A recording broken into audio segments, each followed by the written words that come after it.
Just finished the latest episode of Boku no Hero Academia, episode 3. Now, before that, you're probably all wondering right now, why am I sitting in the chair? Like, why? Well, for one, I was a little bit lazy. I just finished the episode, and I had my setup from the Tokyo Ghoul videos, so I was pretty much like, you know what? I just don't feel like moving it at the moment. I'll move it later. I'm just going to record Boku no Hero Academia right now. So, this episode dives more into the characterization of Izuku and what drives him to do what he does, but also the foreshadowing and setup for this episode is unreal. So unreal that I couldn't even believe it. Like, I did not know. I'm not gonna spoil anime only, so don't worry, I'm not gonna spoil you. But I did not realize how much foreshadowing that this series had to the upcoming arc in the future that I highly doubt is going to be in the anime. But it's just unbelievable when you actually take a moment to look at all the signs that point to a very iconic arc of Boku no Hero Academia. And I just gotta say, I love that. I love this fucking episode for that. I have a whole new, more respect for Boku no Hero Academia. Like, I have a lot more respect for the series just for seeing how the writing was handled. But I've always knew the writing of Boku no Hero Academia was pretty damn good, but just seeing the subtle foreshadowing to upcoming arcs, yeah. Okay, so, to dive into it, what was the main focus? Well, obviously, as I said earlier, Izuku. And you gotta love how the beginning of this episode, it starts off with, like, kind of like a flashback, giving, like, a little bit of information on All Might, how he's #1 hero, he's a symbol of peace, you know, crime rates went down thanks to All Might, and, you know, it's a golden age for heroes right now, and All Might has pretty much become the symbol of peace. And eventually you have it where he's like, now this hero has told me I could be a hero, and that moment right there, it hits you, it fucking hits you hard. But that wasn't just that got me. What really got me was how much effort Izuku put in to become who he is to this day. Now, as I already briefly talked about in the last week's episode, there was narration, and we get a little bit of narration, not much, but a little bit of narration in this episode, but we kind of already know that Izuku already will eventually become like the greatest hero, but it's the journey that counts. And now we just gotta see how he's going to get there. But the main thing is, though, is his effort he put in was definitely something to just clap for. Because he's a boy that isn't really that physically strong. He's an average, let's just peg him as an average strength human being, okay? And he has, like, 10 months to be able to train his body to be able to become a vessel for All Might's quirk, and also to be able to participate in the entrance exam to go to the school he wants to go to, where All Might went to. And throughout this entire episode, about 60 to 70% of the episode, you have it where Izuku is spent trying to clean up a beach. And he's trying to clean up all the trash, picking up heavy objects. It's a very impressive feat. Not many people want to do that. It sounds like a very mundane job that not many would want to do. And when you think about it like that, what All Might said, it makes you start thinking about how heroes are in this day and age. For instance, All Might says, nowadays, heroes are all showy and stuff. They don't want to do this volunteer work. Yeah, you know, heroes used to be all about volunteering. Nowadays, they're just all for the showy type shit. Which, I'll just say right now, that right there, pretty much the truth. Honestly, we've already seen examples of this in last week's episode with what happened with Bakugo and Izuku. We already saw great examples of this. They're more out there for, you know, doing showy stuff instead of, you know, volunteer work, and you already saw that in this episode once again. And you see how All Might brings this up, like, heroes used to be for volunteering and all that, and now they're just all showy. And you gotta love how Izuku was a prime example of being a volunteer, a good hero. For instance, All Might said that I need you to clean this portion of the beach. I need you to get this all cleared up, and I need you to make sure it's nice and good in a certain size limit I'm going to write out for you. And we come to find out once the, you know, end of the training happens, 10 months passes, Izuku finishes. Obviously, that's to be expected. But the main surprising factor is he did this all by himself without any quirk, but then he went over the limit that he should have done to begin with. For instance, he went out of his way to do volunteer work. He didn't do work that was told for him to do. Like, he did, but he also did extra that he wasn't even told to do. And that's what All Might mentioned. He's like, whoa, he even went over the limit I told him to do. He cleared everything. There's like no dust on this beach anymore, which goes to show you that he went out of his way to do even better. He had a higher goal. He went leaps and bounds of what he was told to do. And that goes to show you great spirit that Izuku has. Now, let's look into the psyche of Izuku, because this is some things that many might kind of miss when it comes to his character. And it has been displayed in the past 2 episodes, which I have not really talked about this because I've been saving the actual discussion on Izuku's mindset till this episode, the training episode, because it was something that really plays a big focus right now and later on in the future that many need to be well aware of. Izuku is not the standard shonen main character. Let's think about main shonen characters nowadays. Let's be real here, majority of shonen characters nowadays are kind of brain dead a little bit. They are. They're more muscle and bronze, beating the fucking shit out of people, not really thinking. They punch, ask questions later. I mean, there's a lot of examples of this. Now, I'm not saying every shonen doesn't have a smart character. I'm just saying there is a lot out there. And it's a breath of fresh air seeing a character like Izuku that actually has a very good mind. And what happens when you add a character that has a brilliant mind, but also great physical strength? You get a scary motherfucker. That just instantly. Because let's look at something like this. Imagine if Kira, Light from Death Note, what if he had his thinking capacity like he did in Death Note, but had the physical strength of All Might? Just imagine how fucking scary that would be. Think about that. So, when you factor 2 and 2 together, if you have a powerful mind and then powerful strength together, that's one of the most dangerous things you can have. And Izuku is pretty much being built towards that. He, at this time, has a brilliant mind. You see constantly in these past 3 episodes that he has notebooks. He writes hero books of how he's going to become a hero.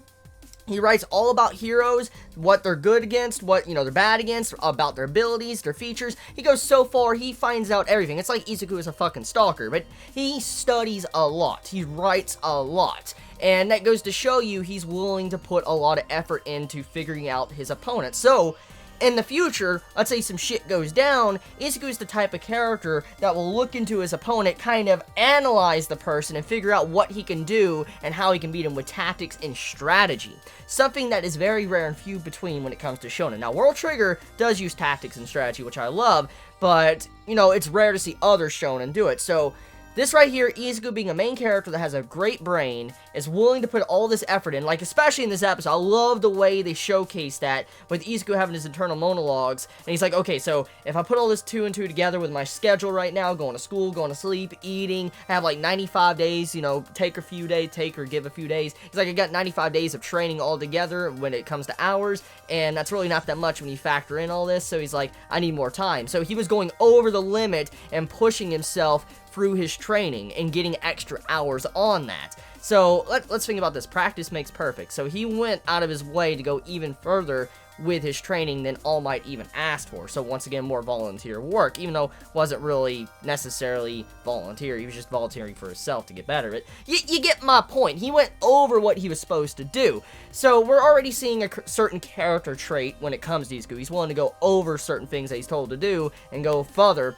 But also, on top of that, you have it to where Izuku, with his mind and also being able to train like he did and push himself like he did, great character. Very good character. So that is the main focus of this episode, was just letting us know that Izuku is a character that is going to be a terrifying character. Because if he gets the strength of All Might, just imagine what he can do, which he technically did. That's the last segment I want to talk about when it comes to this episode. So, actually, no. There's 2 more segments. What the fuck am I talking about? Okay, so another segment to talk about is the power, the quirk that All Might gave Izuku. So, All Might gave Izuku his quirk, and it's called One for All. And the way this ability works is that it's passed down from generation to generation. For instance, All Might has his DNA in his hair. He pulls out like one of his hairs and he hands it to Izuku, and Izuku eats the hair, and he gains the ability of the quirk. As long as some form of DNA gets inside of Izuku from All Might, he gains a quirk ability, which this is a main plot point of the series that all anime onlys and manga readers need to be full aware of.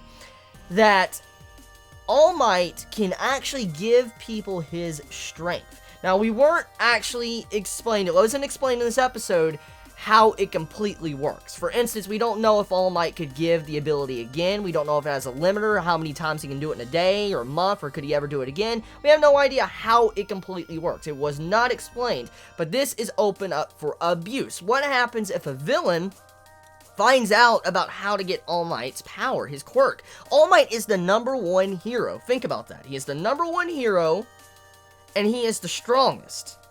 What will happen if a villain finds out about this, gets some of All Might's DNA, and then gets the quirk ability? Now, here's another thing to factor in too. Can a quirk user that already has a quirk, can they have a second quirk? For instance, let's factor in Bakugo, okay? Bakugo is a very good example. Let's say Bakugo, he finds out about it. What would happen if he got the DNA from All Might given to him, and he got, the quirk? Would he be able to use his quirk he already has alongside of All Might? Or will they both cancel each other out? Will it not work? Can he not do it? That's the questions we need to be asking right now. And then on top of this, too, you have to factor in, can Izuku do the exact same thing? For instance, if someone was to steal his DNA, what would happen to the person taking his DNA? Will they get the power, too? So this is open for a huge discussion about One for All. And going even further on this fact is that we found out that One for All is all of the previous user's cultivated strength coming into one and then being passed down to the next user. For instance, the strength of One for All, as it was told, was that each individual user that's been from the past, all the strength they've gathered has been added, and it goes to the next. Their cultivated strength. That's what was mentioned. So I love how this was dived into. Very good explanation. I'm glad it wasn't cut. This episode follows the manga fucking beautifully. Fucking great. Now, the next segment to get into will definitely be the test. Now, I want everyone to think about this for a second, okay? All anime onlys, anime onlys especially, I want you to listen in. There's a test going on, and they're going into a mock city to have a mock battle against mock villains. And they have to get a certain amount of points, and then they pass. That's what was mentioned. Okay, that's pretty standard and easy to understand. So, to get into UA, you need to be able to, pass this test, and then you will get, entered. Now, the thing is there's a lot of contestants. We saw number 7,100 from a character in this episode. There's a lot of people trying to get into the school, so there's a lot of competition.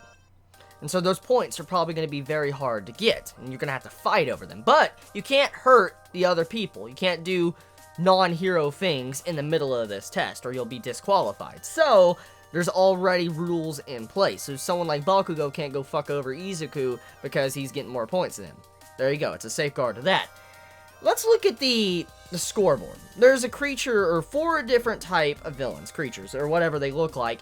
There's one for 1 point, 1p, one for 2p, 2 points, and one's for 3p, 3 points. And obviously, the higher the points, most likely the more dangerous they are. But then there is a villain, a mock villain that is 0 points, which doesn't make any fucking sense. Think about this, okay?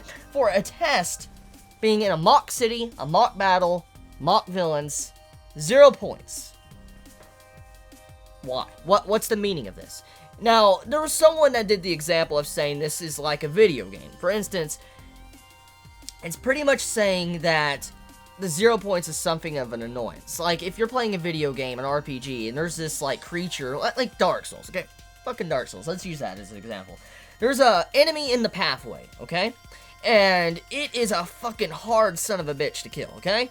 And you kill it, and you get behind it, and there's nothing there. And you're like, what the fuck was the point of this shit?